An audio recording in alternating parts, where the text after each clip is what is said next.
Hello dear friends, आप सबका एक बार फिर से वेलकम है। आज हम एक छोटा सा टॉपिक डिस्कस कर रहे हैं, दैट इज़ ह्यूमन आई। ये आपके एग्ज़ाम के लिए बहुत ही इंपॉर्टेंट है, इससे अक्सर क्वेश्चन पूछा जाता है और हम इसे आज आपके एग्जामिनेशन पॉइंट ऑफ व्यू से पढ़ रहे हैं। जितने भी इंपॉर्टेंट पॉइंट्स बनते हैं इसके, जो कि आपके एग्ज़ाम में जहाँ से क्वेश्चन आ सकते हैं, हम उन सबको कवर करेंगे। तो सबसे पहला पॉइंट जो आपको याद रखना है कि the study of I is called ophthalmology, और जो ये काम करता है that is called ophthalmologist. The person involved in the study of eyes is called ophthalmologist। अब आपको पता है कि आई से हम देखते हैं, लेकिन आज एक बात अब याद रखें कि हम अपने दिमाग से देखते हैं। ऐसा क्यों है ये अभी मैं एक्सप्लेन करूँगा, ठीक है। पहले हम स्ट्रक्चर देखेंगे आइज़ का और इसकी फंक्शनिंग फिर ही समझ आएगी। तो स्ट्रक्चर की जब हम बात करते हैं, आपके लिए एक क्वेश्चन है कि आप मुझे बताइए एवरेज साइज़ ऑफ आइज़ क्या होता है, ठीक है। तो स्ट्रक्चर की बात करते हैं। आपको पता है आइज़ आई ऑर्बिट्स में होते हैं, कैविटीज़ में होते हैं, जिनको हम क्या कहते हैं, आई ऑर्बिट्स। अब इसके 3 लेयर्स हैं एक्चुअली। जब हम बाहर से आते हैं, सबसे बाहर वाली लेयर जो होती है that is called sclera, SCLERA, sclera, सबसे बाहर वाली लेयर। इसके अंदर नेक्स्ट लेयर जो यहाँ पे बनाई है मैंने, that is the middle layer and that is called choroid, CHOROID, choroid. समझ आ रहा है, वेरी गुड। और जो अंदर लेयर होती है, इनर मोस्ट लेयर होती है, थर्ड लेयर जो मैंने बनाई है, that is called retina, that is called retina. Clear, very good. अब सिक्लेरा की बात करते हैं। सिक्लेरा है क्या और कैसा दिखता है? देखिए, जब हम आय अगर बाहर निकाली जाएगी, इसका मैक्सिमम बाहर से जब हम देखेंगे ये वाइट इन कलर होगा। क्या कलर होगा? वाइट इन कलर होगा। और जो भी वाइटिश कवरिंग होती है आई की सारी, दिस इज कॉल्ड स्क्लेरा। और जब हम किसी की आंख को देखते हैं, हमें सामने भी दिखता है कि थोड़ा वाइटिश कलर आसपास होता है, that is the portion of the sclera. है तो ये पीछे से भी सारा वाइट, लेकिन सामने भी थोड़ा सा दिखता है हमें वाइटिश पोर्शन इस स्क्लेरा का। सो सामने जो ये वाइटिश दिखता है, this is the portion of sclera. लेकिन ये स्क्लेरा क्या ये हर जगह पे वाइट होती है? क्या ये सामने यहाँ पर भी वाइट होती है? नहीं। आप एक मिरर हाथ में ले लीजिए, सामने देख लीजिए, आपको वहाँ पे एक ग्लास लाइक ट्रांसपेरेंट दिखेगा, कुछ पोर्शन ट्रांसपेरेंसी दिखेगी कि हाँ भाई कुछ ग्लास लगा है सामने से, वाइट वाइट के बीच में। वो वाइटिश पोर्शन जो बाहर बल्ज हुआ होता है, दैट इज कॉल्ड कॉर्निया। ये एक्चुअली स्क्लेरा की ही कंटिन्यूटी है, लेकिन ये वाइटिश इन कलर नहीं होता है, ये ट्रांसपेरेंट होता है, गिलास लाइक अपीयरेंस होती है। इसको हम क्या कहते हैं? कॉर्निया। और इसी गिलास के पीछे देखिए, मिरर हाथ में ले लीजिए और देख लीजिए अपनी आंखों को। इसी गिलास के पीछे आपको दिख रहा होगा कि हाँ भाई कुछ कलर्ड स्ट्रक्चर है, कलर्ड पर्दे जैसा है, जिसके बीच में एक डार्क पॉइंट है, एक डार्क पॉइंट है। जो ये पीछे कलर्ड स्ट्रक्चर होता है उसे हम कहते हैं इरिस। क्या कहते हैं? इरिस। और बीच में जो ये डार्क पॉइंट होता है या ब्लैक स्पॉट होता है, उसे हम कहते हैं पिपल। और आपको मैं बता दूं, जो इरिस का कलर होगा वही आंखों का कलर होता है। अगर ये ब्लू है तो हो जाएंगे ब्लू आइज, अगर ये ब्लैक है तो ब्लैक आइज, ब्राउन है तो ब्राउन आइज, है ना। And that is genetically determined, मतलब जीन्स कंट्रोल करते हैं कौन सा कलर होगा। अब यहां पे आपको समझना है कि हाँ भाई, इरिस और पिपल ये एक्चुअली इस कॉर्निया के पीछे हैं और कॉर्निया इनके ऊपर है। अब यहां से हम देखते हैं कॉर्निया ट्रांसपेरेंट है, लेकिन अंदर ये वाला पोर्शन जो है, ये वाला पोर्शन जो है, दिस इज इरिस, ये ट्रांसपेरेंट नहीं होता है, इट इज कलर्ड, और यही कलर देता है इसको। ये आपको 3 डायमेंशन में ज्यादा अच्छे से दिखेगा। सपोज यहां पे ये पोर्शन कॉर्निया है ना, और इसके पीछे अगर हम देखेंगे, अब इसके पीछे यहां पे एक डार्क स्पॉट लगता है। एक्चुअली स्पॉट क्या होता है? ये एक्चुअली पोर होता है। क्या होता है? पोर होता है। ये एक पोर होता है जहां से लाइट एंटर होती है आईज में, इनर आई में, और इसके आसपास कलर्ड स्ट्रक्चर होता है। इस पोर को हम क्या कहते हैं? This is called people, PUPIL, people. और कलर्ड जो आसपास है that is called iris. Coloured जो आसपास है दैट इज कॉल्ड इरिस। और पिपल का साइज इंक्रीज डिक्रीज होता है, लेकिन कौन करता है? ये इरिस कंट्रोल करता है। कितना साइज करना है इसका, बड़ा करना है, छोटा करना है। देखिए, जब बाहर से लाइट कम होगी तो पिपल का साइज बड़ा करना ही करना है। तभी हम देख पाएंगे कम लाइट में। अगर बाहर से लाइट ज़्यादा है तो पिपल का साइज छोटा करना ही करना है, ठीक है। तो ये डिपेंड करता है कि इंटेंसिटी ऑफ लाइट क्या है। ज़्यादा लाइट है तो पिपल का साइज कम है, कम लाइट है तो पिपल का साइज बड़ा है। लेकिन करेगा कौन ये बड़ा छोटा? ये इरिस करेगा। कैसे, वो आपको समझना नहीं है, लेकिन इतना थोड़ा सा याद रखें कि इरिस में कुछ मसल्स होते हैं जो एक्ट करते हैं, छोटे छोटे मसल्स।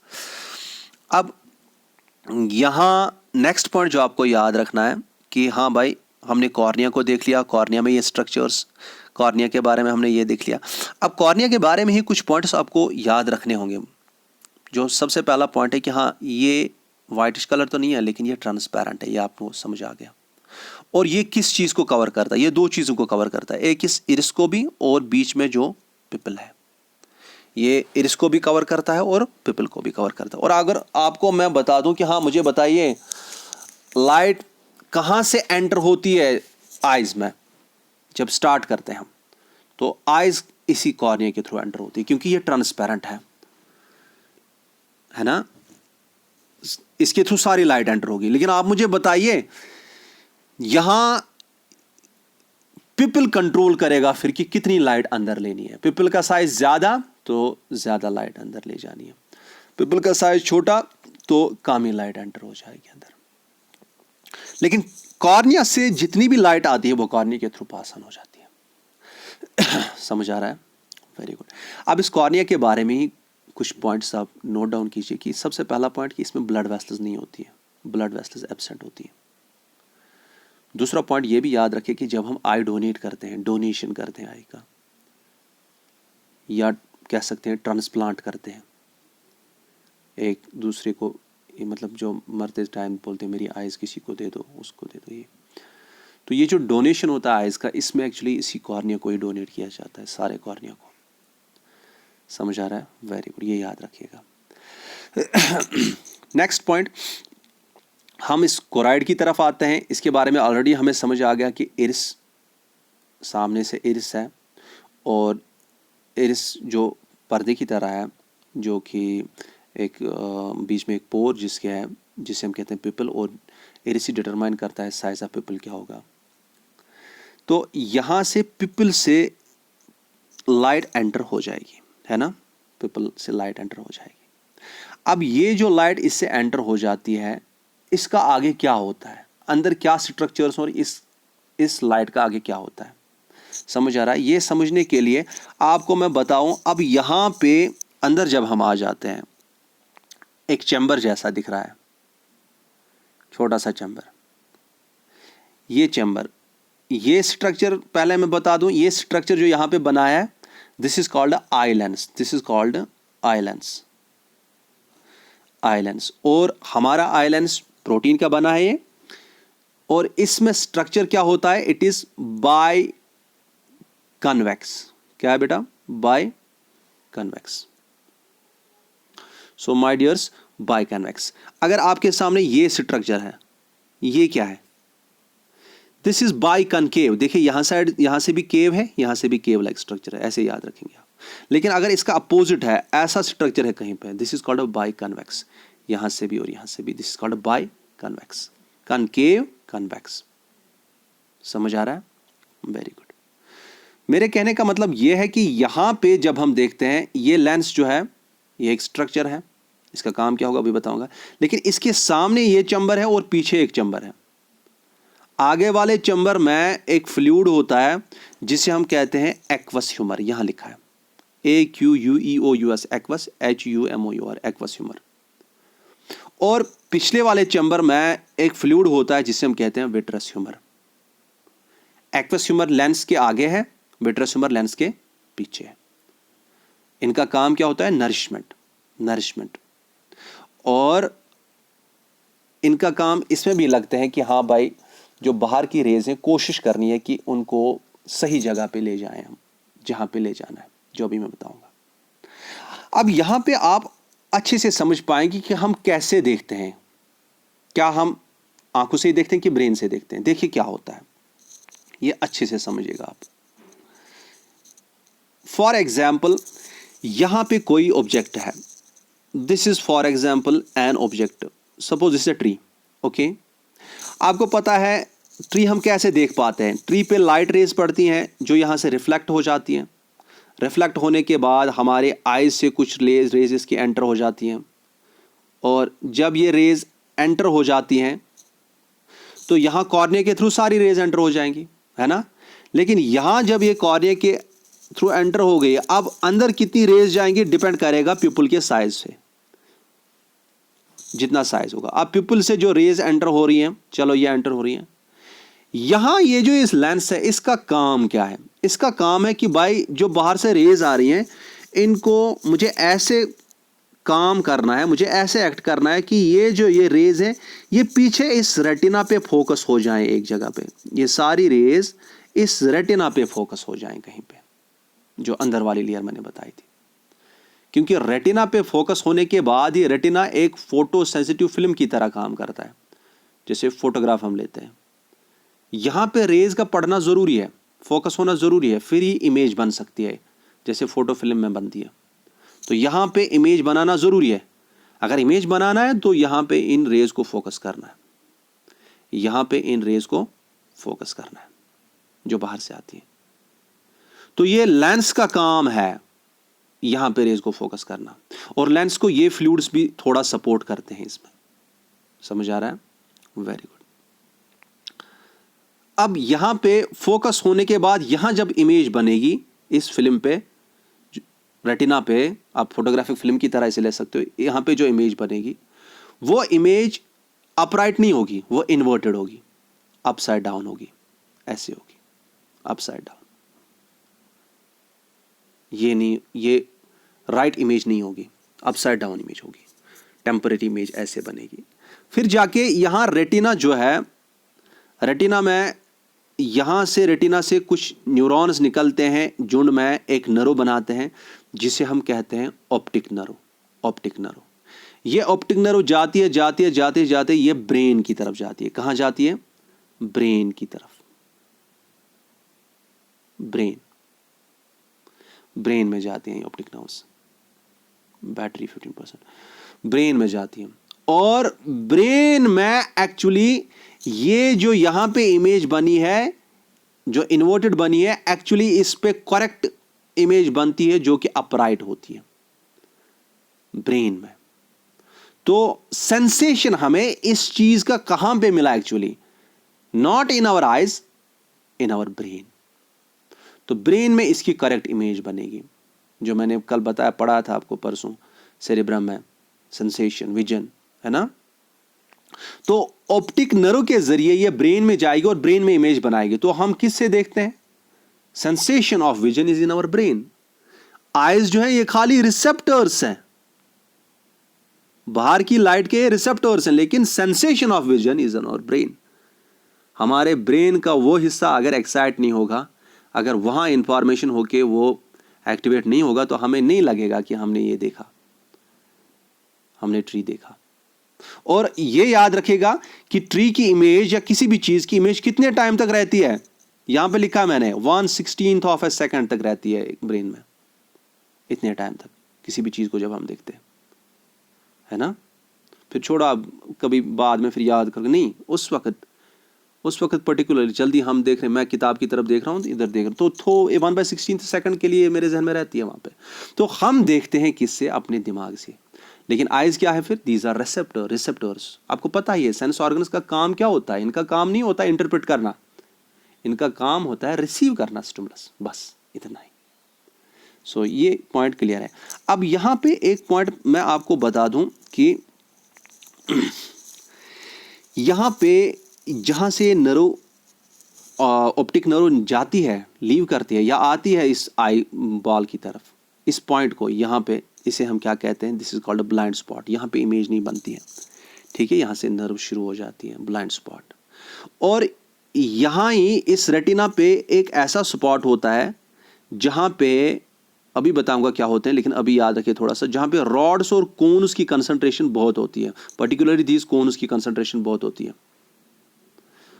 यहां पे छोटा सा स्ट्रक्चर है ये बनाया मैंने, इसे हम येलो स्पॉट कहते हैं। क्या कहते हैं? येलो स्पॉट कहते हैं। और अगर यहां से जो रेज आ रही हैं, अगर यहां से जाके ये येलो स्पॉट पे फोकस हो गई, समझो कि बेस्ट इमेज बनेगी। समझ आ रहा है? Best image with best details बनेगी। तो येलो स्पॉट इसी पे रेटिना पे ही एक रीजन होता है जहां पे फाइनेस्ट इमेज बनती है, और यहां पे कोन्स की कंसंट्रेशन बहुत ही अच्छी होती है। अब इस येलो स्पॉट में एक डिप्रेशन होता है जिसे हम फोविया सेंट्रलिस कहते हैं। मत रखिए वो याद, बस इतना याद रखिए कि येलो स्पॉट पे अगर ये फोकस हो गई इमेज, ये रेज, तो फाइनेस्ट इमेज बनेगी। ठीक है, ये इतना याद रखिए। अब यहाँ पे ये रॉड्स और कोन्स क्या है और ये रेटिना क्या है? देखिए, रेटिना एक फोटो सेंसिटिव फिल्म की तरह काम करता है। इसमें सेल्स होती हैं, दो किस्म की फोटो रिसेप्टिव सेल्स होती हैं। फोटो रिसेप्टिव सेल्स होती हैं जो कि लाइट जिन पे एक्ट करके जो कि एक्टिवेट हो जाती हैं, जो कि काम करने लगती हैं, जो कि चेंजेस लाती हैं खुद में। फिर उससे क्या होता है कि ताकि नर्व इम्पल्स पीछे से चले और ब्रेन में सेंसेशन आए कि हाँ हमने फलानी चीज़ देखा। तो यहाँ पे रॉड्स और कोन्स जो होते हैं ना, ये रॉड सेल्स और कोन सेल्स ये इस रेटिना में होते हैं। और रॉड्स का काम क्या होता है? ये खाली डिटरमाइन करते हैं कि किस इंटेंसिटी की लाइट है। क्या ये ब्राइट लाइट है, क्या ये डिम लाइट है, क्या ये डार्कनेस है, ये सेंस करते हैं रॉड सेल्स। लेकिन कलर विजन के लिए यहां पे जो होते हैं कि हाँ भाई ये ब्लू है, ये पोर्शन ब्लू है, ये पोर्शन येलो है, ब्राउन है, ये कलर सेंसिटिविटी जो होती है वो कौन देता है? That is this cone cells. So ये कलर के लिए रिस्पॉन्सिबल है, कलर विजन के लिए। समझ आ रहा है? और आपको याद होना चाहिए कि हम एक्चुअली क्या देख सकते हैं। हम क्या देखते हैं जब हम लाइट को देखते हैं ना? लाइट में एक्स रेज भी होते हैं, गामा रेज भी होते हैं, अल्ट्रावायलेट भी होते हैं, और इसमें विजिबल लाइट भी होती है। याद रखिएगा, हम विजिबल लाइट ही देखते हैं। आपके लिए एक क्वेश्चन है, ठीक है? विजिबल लाइट का ये आपके एग्जाम में आ सकता है अगर डिफिकल्ट क्वेश्चन पूछते हैं। विजिबल लाइट की वेवलेंथ कहाँ से कहाँ तक होती है, ये आपके एग्जाम में इंपॉर्टेंट। ठीक है, तो हम विजिबल लाइट पोर्शन वाला देखते हैं। ना ही हम ये देख सकते हैं, ना ये देख सकते हैं, ना अल्ट्रावायलेट देख सकते हैं, कोई नहीं देख सकते। बाकी विजिबल पोर्शन ऑफ लाइट हम देखते हैं। अच्छा, इसके बाद ये तो आपको समझ आ गया, मुझे लगता है अच्छे से समझ आ गया आपको। अब यहाँ से आगे हम चलते हैं। तो आई लेंस के बारे में मैंने बता दिया, एक्वस ह्यूमर के बारे में, विट्रस ह्यूमर, सामने है एक्वस ह्यूमर, पीछे है विट्रस ह्यूमर। इनकी मेन फंक्शन यही आप याद रखो कि दिस नरिशमेंट ऑफ द आई, और थोड़ा सा ये उसमें फोकस करने में भी हेल्प करते हैं लेंस को। लेकिन लेंस के बारे में मैं अब बताऊं कि एकोमोडेशन क्या होती है। एकोमोडेशन बाय द आई, ये पॉइंट बता देता हूँ। टाइम कितना हुआ? 17। Accommodation of the I, accommodation क्या होता है? देखिए, अगर देखेंगे इस आई में एक एबिलिटी होती है कि अगर यहां पे कोई चीज है, देख रहे हैं हम इस पे, तो आई में ये लाइट रेज जाती हैं, लेंस काम करेगा, बोलेगा नहीं नहीं नहीं, इनको यहां पे फोकस करना है, मुझे रेटिना पे फोकस करके रखेगा। अब हमने ये आंख उठा दी, दूर की तरफ चीज देखी, ये वाली चीज देख रहा हूं मैं, ये वाली चीज देख रहा हूं मैं, तो यहां पर भी क्या होता है, यहां से जो लाइट रेज एंटर हो जाएंगी ऐसे ऐसे, इनको भी कोशिश करेगा ये लेंस, ये आई कोशिश करेगी कि हाँ इनको हमें रेटिना पे फोकस करना है। तो दिस इज एकोमोडेशन, कि आई दूर की चीजों से रिफ्लेक्ट हुई रेज को भी रेटिना पे फोकस करती है, मतलब कि वहां पे इमेज बनाती है, और नजदीक से देखने वाली चीजों को भी, वहां से भी जो रेज उठती हैं उनको भी रेटिना पे फोकस करती है, मतलब कि वहां पे एक टेम्पररी इन्वर्टेड इमेज बनाती है। तो ये चीज जो आई में जो ये एबिलिटी है कि बाहर दूर का भी देखना, पास का भी देखना, this ability is called accommodation. This ability is called accommodation. और यही accommodation जब हम देखेंगे ये कैसे करता है आई, इसमें क्या चीज है, ये मेनली इसमें ये लेंस ये काम करता है। अब कैसे करता है याद रखिएगा, अगर यहां पे मैं दो लेंस बना देता हूं, एक लेंस में ये बना देता हूं, दूसरा लेंस में ऐसे बना देता हूं। देखिए इसका कर्वेचर कम है लेकिन ये ज्यादा कर्व्ड लेंस दिख रहा है। याद रखिएगा एक पॉइंट, जितना ये कर्वेचर ज्यादा है उतना याद रखिएगा जितना इस पे लाइट रेज पड़ेंगी ये कोशिश करेगा उनको ज्यादा बैंड करने की, और ऐसी लाइट रेज अगर इस वाले लेंस पे पड़ रही हैं ये बैंड करेगा, लेकिन उतना ज्यादा ये बैंड नहीं करेगा, ये थोड़ा दूर बैंड इनको करेगा। तो यहाँ पे सिमिलर टाइप ऑफ रेज यहाँ भी आ रहे हैं, लेकिन ये ज़्यादा बैंड करता है, ये कम बैंड करता है। जितना कर्वेचर ज़्यादा होगा उतनी लाइट रेज जो होंगी वो ज़्यादा बैंड हो जाएंगी। अब यहाँ पे कंसंट्रेट कीजिए, मैं ये पढ़ाता नहीं लेकिन आपको फिर गोटाफिकेशन हो जाएगी, मायोपिया, हाइपरमेट्रोपिया, और मैं चाहता हूँ कि आपको अंडरस्टैंड हो जाए, क्योंकि फिर वो किताब में भी लिखा है ना, मायोपिया, नियर साइटेडनेस, हाइपरमेट्रो, लेकिन आपको समझ आना चाहिए, कोशिश करूँगा मैं। अब देखिए क्या होता है यहाँ पे एकोमोडेशन जो है आई कैसे करेगी। अगर यहाँ पे फॉर एग्जांपल ये नज़दीक वाली चीज़ देख रहा है, ये वाली चीज़ देख रहा है, आई देख रहा है, ये वाली, यहाँ से लाइट रेज आ रही हैं, ठीक है।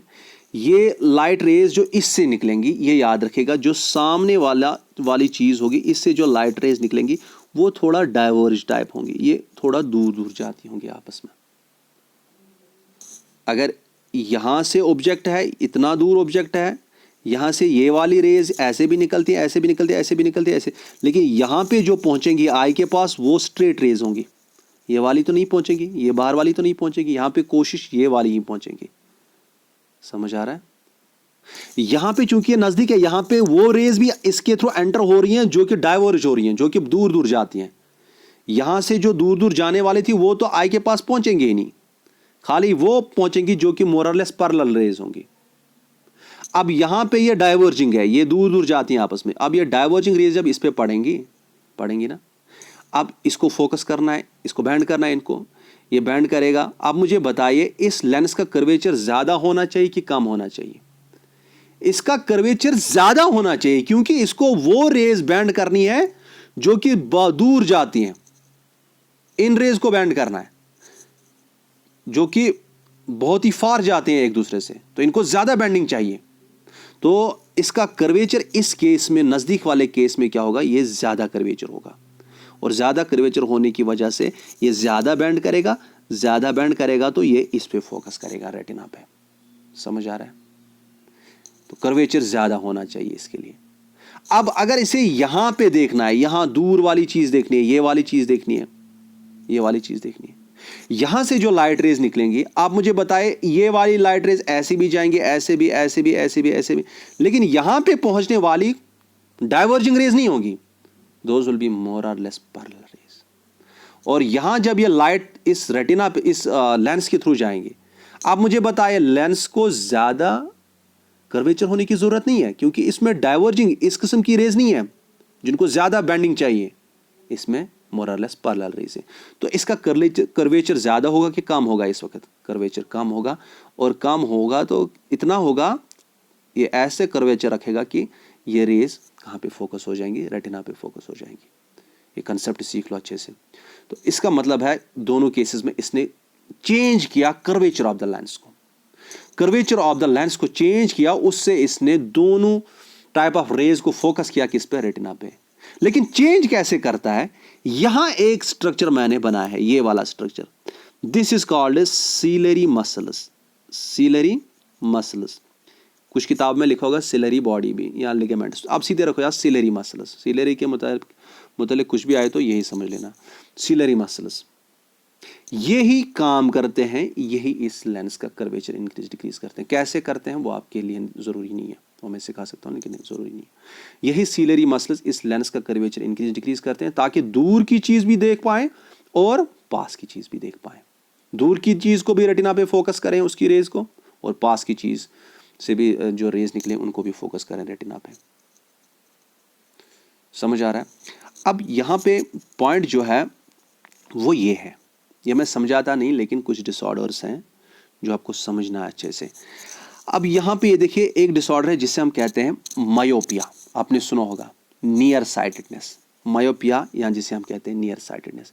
इसमें जो बंदा होता है उसमें यही आई, जो आई लेंस होता है, क्या कहते हैं, इसमें डिफेक्ट होता है कि ये क्या करता है कि इसमें खाली इससे नज़दीक वाली चीज़ें अच्छे से देख पाता है वो, मगर जो दूर वाली चीज़ें हैं उनको अच्छे से नहीं देख पाता है। नियर साइटेडनेस, नियर से याद रखना नज़दीक, हाइपर, ये माई है ना, माई हो गया मैं हो गया पास, सबसे पास मैं ही खुद हूँ ना, near sightedness. Myopia, near sightedness.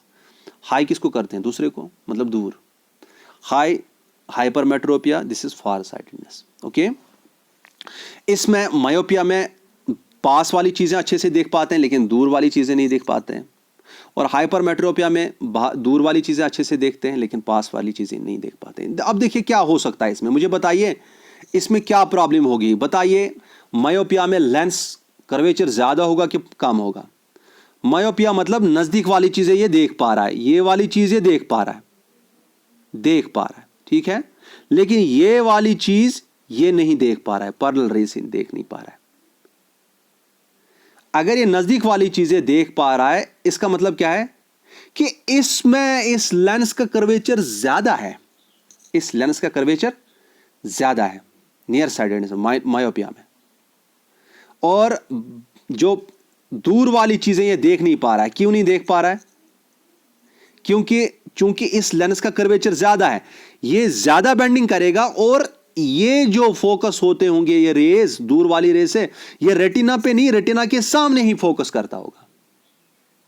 Myopia में क्या होता है, मायोपिया में नजदीक वाली चीजें हम देखते हैं, फार वाली चीजें नहीं देखते हैं। नजदीक वाली चीजें इसलिए देखते हैं क्योंकि कर्वेचर ज्यादा है, और चलो ये नजदीक वाली जो डाइवर्जिंग रेज है इनको बैंड करेगा तो कहां तक, यहां रेटिना तक बैंड करेगा। लेकिन अगर दूर वाली चीज है उसकी बैंडिंग ज्यादा होगी तो वो रेटिना से पहले ही उनको बैंड करेगा, फोकस करेगा। समझ आ रहा है? क्योंकि कर्वेचर इसका ज्यादा है। और अगर इसका कर्वेचर ज्यादा है, आपको पता होना चाहिए कि फार नियर साइटेड में दूर का नहीं दिख पाता है। अब ये जो पैरेलल वाले हैं इनको ये फोकस करता है तो यहां पे ही फोकस करता है। हमें कोशिश करनी है कि ये यहां पे फोकस करना चाहिए, है ना। उसके लिए हमें कोशिश करनी है कि ये जो फार वाली चीजें, यहां से हमें कुछ सामने एक लेंस लगाना है जो कि फार वाली जो पैरेलल रेज है इनको थोड़ा डाइवर्ज करेगा। क्या करेगा? ये पैरेलल है इनको लेकिन डाइवर्ज करना है। ये डाइवर्जिंग के लिए जो लेंस होता है that is called concave lens. क्या होता है? Concave lens. कनकेव लेंस याद रखिएगा, ये ज्यादा बेंड करता है, इसकी कोशिश बेंडिंग ऐसे होती है, और अगर ऐसे लेंस है याद रखिएगा इसकी कोशिश होती है ऐसे बेंड करने की, डिस्टेंट करने की रेज को। तो यहां पे हमें कौन सा लेंस लगाना है? This is the concave lens. Concave lens से क्या होगा, ये रेज थोड़ा डाइवर्ज होंगी और फिर ये अच्छे से इस पे फोकस हो जाएंगी। और similar is the case for, अब अगर कोई हाइपरमेट्रोपिया की बात करेगा, मैं ये पढ़ाऊंगा नहीं लेकिन आपको समझ लिया आपने, तो इसी तरह से इस पे अप्लाई कीजिएगा। इसमें कौन सा लेंस लगेगा? कनकेव लगेगा कि कन्वेक्स लेंस लगेगा? कनकेव लगेगा कि कन्वेक्स लेंस लगेगा? इसमें क्या, इसमें हम दूर की चीजें देखते हैं, पास की चीजें नहीं देखते हैं। कंसेप्ट मैंने एक में सिखा दिया, इसमें भी खुद अप्लाई करके सीख लेना डियर्स। ओके, इसके बाद एक और डिसऑर्डर होता है जिसे हम कहते हैं ज़ीरोप्थेल्मिया।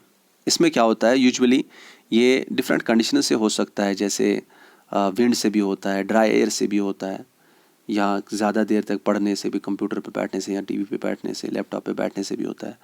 लेकिन एक मेजर काज इसका ये भी होता है कि विटामिन ए की डिफिशिएंसी से भी होता है। और इसमें क्या होता है कि आंखें जो होती हैं ना, ये ड्राई हो जाती हैं, इनमें टीयर्स कम हो जाते हैं, और इसकी वजह से आगे आगे जाके ब्लाइंडनेस भी हो सकती है। तो जो डेवलपिंग कंट्रीज़ हैं ना, उनमें बहुत ज़्यादा ब्लाइंडनेस है ड्यू टू दिस ज़ीरोप्थेल्मिया। और इसको हम विटामिन ए की डिफिशिएंसी से, ये मतलब सप्लीमेंटेशन से इसको कवर कर सकते हैं। इसीलिए आपको याद रखना होगा कि एक variety of rice was cultivated that is called golden rice. Golden rice जो कल्टीवेट किया गया उसमें क्या था, विटामिन ए की कंसंट्रेशन बहुत ज़्यादा थी, लेकिन ये उतनी भी नहीं थी कि जितनी रिक्वायरमेंट थी। मानो हमें फिर 3-4 किलो का चावल खाना होगा, फिर ही हमें वो विटामिन ए की रिक्वायरमेंट्स पूरी हो जाएंगी। तो दिस वाज नॉट सक्सेसफुल कि गोल्डन राइस से ये इसको कवर करेंगे। लेकिन फिर भी याद इतना ही रखें कि ज़ीरोप्थेल्मिया में ड्राइनेस ऑफ द आइज हो जाती है, and it is usually occurs due to vitamin A deficiency. ये भी क्लियर है। इसके बाद हाँ, अगर हम ह्यूमन आई को कैमरा में तब्दील करें ना, 576 मेगापिक्सल का कैमरा बन जाएगा। और ये भी रखिए, याद रखिए कि ह्यूमन्स की जो आइज़ होती है ना, बॉडी का साइज़ चेंज हो जाता है, नाक बड़ी हो जाती है, कान बड़ी हो जाती है, लेकिन आई एक ऐसा स्ट्रक्चर है जिसका साइज़ इंक्रीज डिक्रीज नहीं होता है, ठीक है। And next is least distance of distinct division, ये आपके एग्जाम में आ सकता है 25 सेंटीमीटर। ये क्या होता है, आप अपना फ़ोन हाथ में ले लीजिए या कोई चीज़ ले लीजिए, फिर इसको पास लाइए, आंखों के नज़दीक नज़दीक नज़दीक। जब आप आइज़ के ये ज़्यादा क्लोज लाएंगे ना, एक जगह पहुँचेंगे जहाँ पे ये इमेज ब्लर हो जाएगी, आपको दिखेगा नहीं, और फिर वापस आप दूर ले जाएंगे तो एक जगह पे ये अच्छे से क्लियरली दिखेगा। तो मिनिमम कितनी डिस्टेंस होनी चाहिए आइज से कि ये ब्लड इमेज नहीं आनी चाहिए, ये क्लियर इमेज आनी चाहिए, दैट इज 25 सेंटीमीटर। 25 सेंटीमीटर से कम डिस्टेंस रखो, अब आपको ब्लड इमेज आएगी। This 25 centimetre is the least distance of distinct division. Distinct क्यों कहते हैं, क्योंकि अगर इसमें अलग अलग पॉइंट्स